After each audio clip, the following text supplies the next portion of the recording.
bangsa Melayu boleh terbang kan? Ada kekuatan itu. Dia boleh singgahkan di negeri China, pernah tahu benda ni. Kungfu dan sebagainya yang terbang-terbang tu hasil daripada kita punya pahlawan pernah kesan.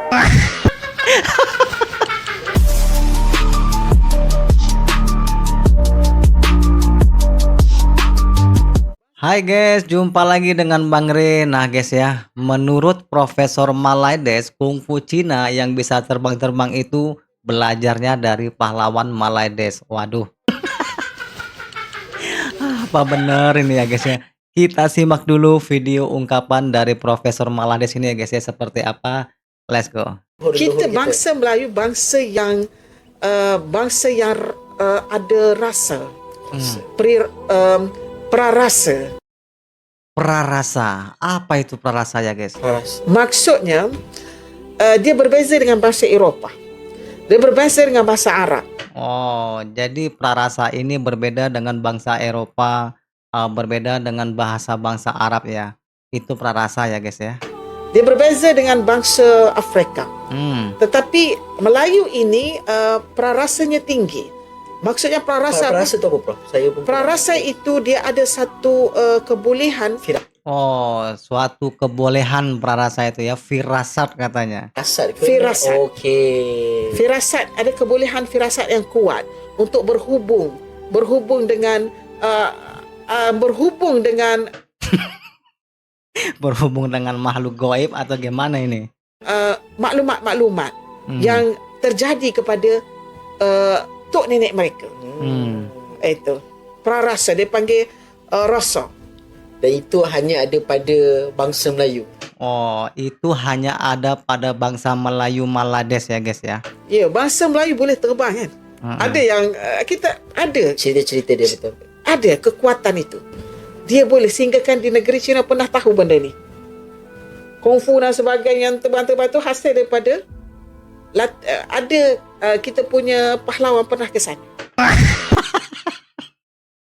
Jadi guys ya, kungfu yang ada di Cina itu, yang terbang-terbang itu hasil dari pelajaran pahlawan Malaides ya kan.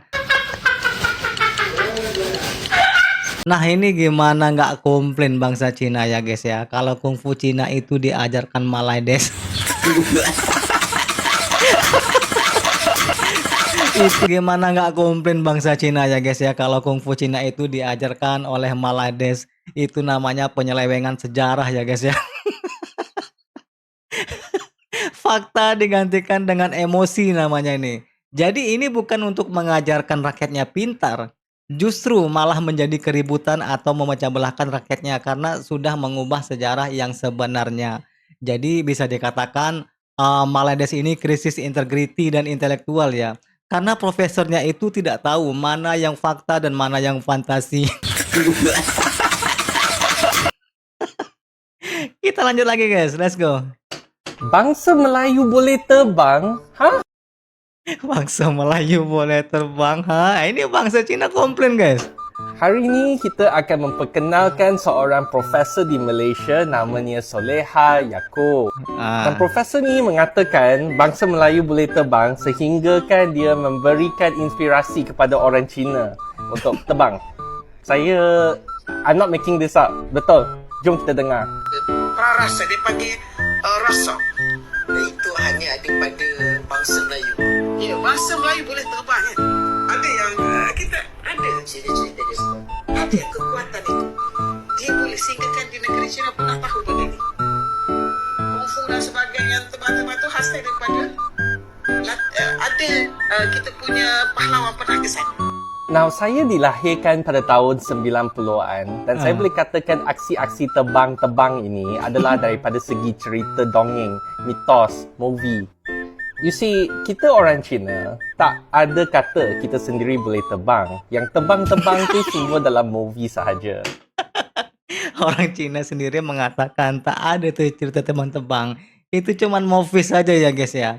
Tapi ditanggapi dengan Profesor Melayu ini itu nyata gitu kan. Mereka menggunakan wire dan kabel. Logik lah. Manakala orang Melayu pula menggunakan elemen silat semasa pertempuran dengan musuhnya lah. Jadi daripada mana boleh terbang-terbang ini Dari cerita dongeng, Bang. Profesor saya tak tahulah. Lagi satu profesor, saya tak setuju langsung lah. Dia nggak setuju, guys ya. Bangsa Cina sendiri nggak setuju, apalagi gua. Kamu kata orang-orang Rom belajar macam mana nak bina kapal daripada orang Melayu. Mana kamu dapat fakta tu? Dari mana dia dapat fakta itu? Setuju, guys, ya kan, bingung gua dari mana dia dapat fakta itu. Orang-orang Rom belajar daripada orang Melayu. Macam mana nak buat kapal? Orang Melayu belajar daripada Phoenician. Di mana orang Melayu? Siapakah kawan baik? Mari kawan, jom kita belajar. Berdasarkan informasi daripada world history, orang Rom belajar macam mana nak bina kapal daripada orang Greek dan juga Egyptian. Ini merupakan salah satu contoh kapal Rom. Ini pula gambar daripada satu kapal daripada orang Egypt. Ini pula contoh gambar daripada orang Greece. Nampak tak perbezaan dia? Lebih kurang sama kan? Ini pula contoh kapal orang Melayu. Nampak sama tak? Tak sama kan? Beda Macam banget mana ya. orang Melayu boleh inspire orang Roman untuk bina kapal? Berdasarkan profesor ni, saya pun tak tahu. Sampai The Straits Times pun kata, tak ada buktinya mengatakan orang Melayu memberikan ilmu kepada orang Roman macam mana nak membina kapal. Tak ada bukti. Jadi saya tak setujulah dengan apa yang Profesor Dr. Soleha Yaakob kata. Kalau kamu kata orang Melayu boleh terbang, well, ajarlah saya macam mana nak terbang tu. Saya juga minta ajarkan terbang-terbang. Cus. Saya pun nak terbang. Anyway, apa pandangan korang semua? Tolong like, komen dan repost kalau kamu setuju. Kalau pandangan saya ya konyol ya, guys. Okay, bye. Inilah profesor yang sama yang menyatakan orang Melayu purba boleh terbang dan juga mengajar orang Cina ilmu kungfu terbang. Isu yang kita perlu tangani adalah penyelewengan sejarah. Dalam zaman media sosial, fakta sering digantikan dengan emosi, naratif diputar dan sejarah dijadikan senjata. Bukan untuk mengajar tetapi untuk memecah belahkan rakyat. Tuh, guys. Apabila institusi ilmu sendiri gagal membezakan antara fakta dan fantasi, kita berdepan dengan krisis yang lebih besar, iaitu krisis integriti dan juga krisis intelektual Malaysia. Dan apabila sejarah diseleweng untuk memenuhi agenda politik ataupun identiti yang sempit, generasi muda akan mewarisi kebencian dan juga kejahilan. Jadi baru-baru ini satu kenyataan tular daripada seorang profesor yang mendakwa bahawa orang Rom purba mempelajari pembinaan kapal daripada orang Melayu. Dan inilah profesor yang sama yang menyatakan orang Melayu purba boleh terbang dan juga mengajar orang Cina ilmu kungfu terbang.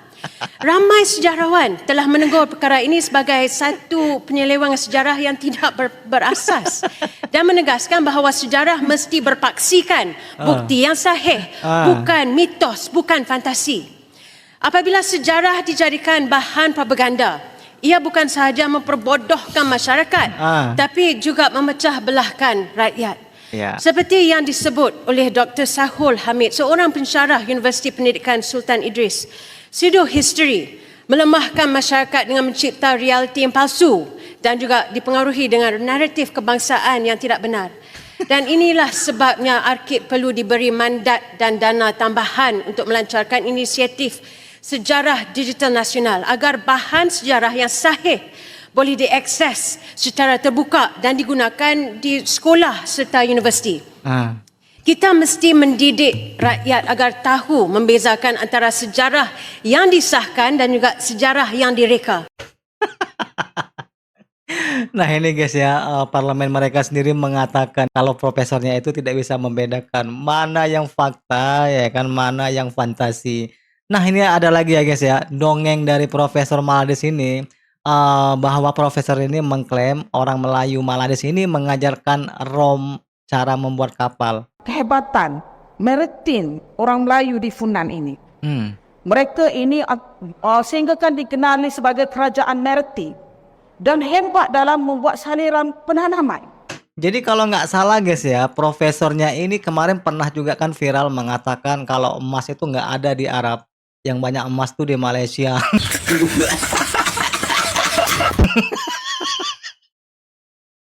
Masih banyak ini yang viral tentang profesor ini ya guys ya. Kita simak dulu yang video ini ya guys ya. Dan hebat dalam mengeluarkan garam. Pandai buat garam. Tok nenek kita ni kapalnya besar. Oh. Bertelah berpuluh-puluh, beratus-ratus kapal ada. Oh, besar. Sehingga Beratus tadi ya. tulis oleh dalam artikel oleh Richard. Ini satu artikel banyak lagi. Sebenarnya artikel ada dengan saya. Tapi pertanyaannya artikelnya dari mana itu ya guys? Saya tak boleh lah nak tunjuk kat sini. Orang-orang Rom belajar daripada orang Melayu. Macam mana nak buat kapal. Orang Melayu belajar daripada Phoenician. Di mana orang Melayu? Siapakah kawan baik? Ini artifak 788 bukti ya. Kalau siapa kata tadi, banyak bukti, bukan sebiji je. Kita ada 2 juta turie lebih. Banyak Kita ya guys. kena naikkan balik jati diri kita.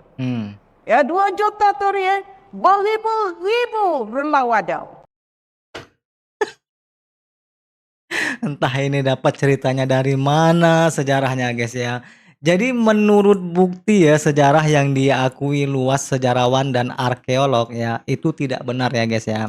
Jadi Profesor Malades ini memang memicu perdebatan sengit di media sosial guys.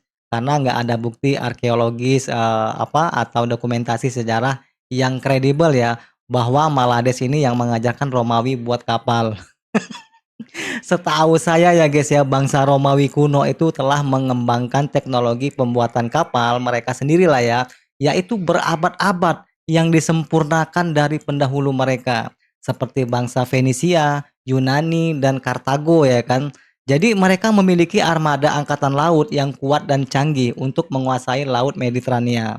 Nah, jadi ada bukti hubungan perdagangan antara Kekaisaran Romawi dan Asia Tenggara ya guys ya, termasuk wilayah Melayu pada zaman kuno ya, yaitu dibuktikan dengan penemuan artefak Romawi seperti manik-manik, seperti situs-situs Asia Tenggara ya kan. Namun hubungan dagang ini ya tidak secara otomatis berarti transfer teknologi pembuatan kapal dari Melayu ke Romawi. Nah, memang benar ya guys ya, bangsa Melayu ini dikenal sebagai pelaut ulung. Ahli dalam pembuatan kapal tradisional seperti kapal perahu pinisi dan jong ya di wilayah Nusantara. Tetapi teknologi dan gaya pembuatan kapal mereka berbeda dengan yang digunakan oleh bangsa Romawi. Jadi klaim dari Profesor Malades ini tidak benar ya guys ya, tidak berdasarkan historis. Jadi anggaplah ini suatu dongengan untuk hiburan kita semua. Oke, jumpa lagi di video berikutnya. Bye.